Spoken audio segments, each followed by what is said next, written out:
Thanks, Riaz. Good morning. It's 7 o'clock on the dot. A metal bump left by construction crews on the Lionsgate Bridge is becoming quite the headache for drivers using that stretch. We join Greg Harper from the Lionsgate with more. Greg?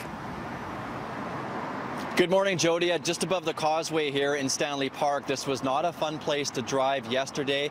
There were lots of delays because drivers were slowing down because of what you see behind me here, that metal plate that has been put in place. And we're seeing drivers slowing down here this morning as well.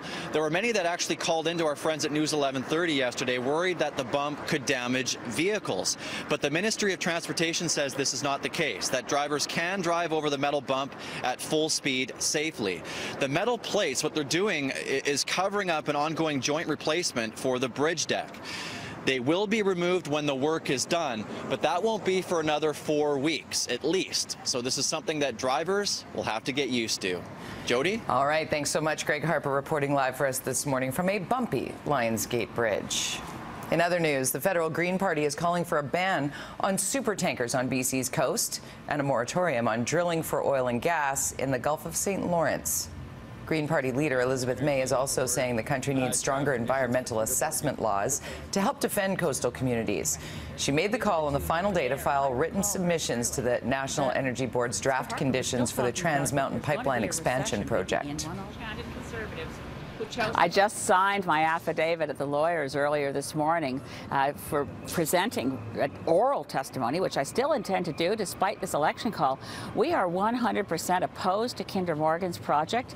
It does not meet the economic needs of Canada, and it's a huge threat to our coasts. And so there's no question in my mind, there's no compromise. This project should never be approved. Frankly, it should never have been proposed. The cost of fighting wildfires in the province continues to add up. On Monday alone, BC spent some $3.2 million trying to get a handle on the fires. There were nearly 240 blazes burning across the province yesterday, most caused by lightning. The Rock Creek fire is still over 3,700 hectares in size and has yet to be contained. The wildfire is believed to be human-caused, but a rumored video proving it was sparked by a tossed cigarette still has yet to materialize. Investigation is still ongoing, but we confirm there's no highway cameras in the immediate vicinity of where the Rock Creek fire started.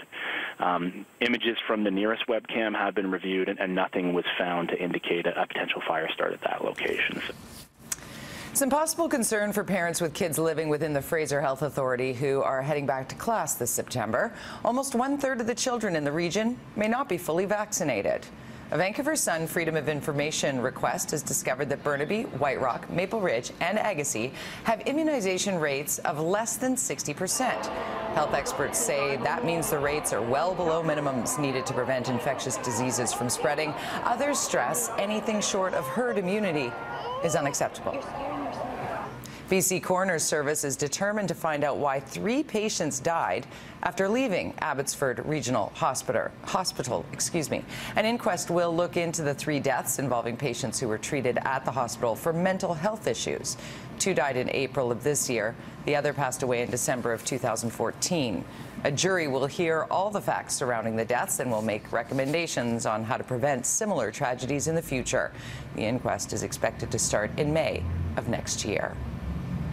The man at the center of an academic controversy at UBC says he never asked a critic to retract her blog posts. The chairman of the university's board of directors has responded to accusations raised by Professor Jennifer Berdahl.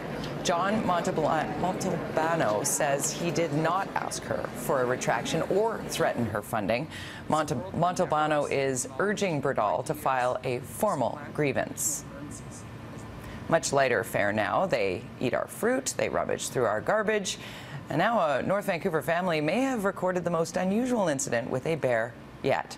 Tony Deering captured this video of a bear in his pool. He says the animal has visited his home 4 times in the past month. He ate all the birdseed in the backyard feeder. And then while the family was away, the bear broke back through the fence.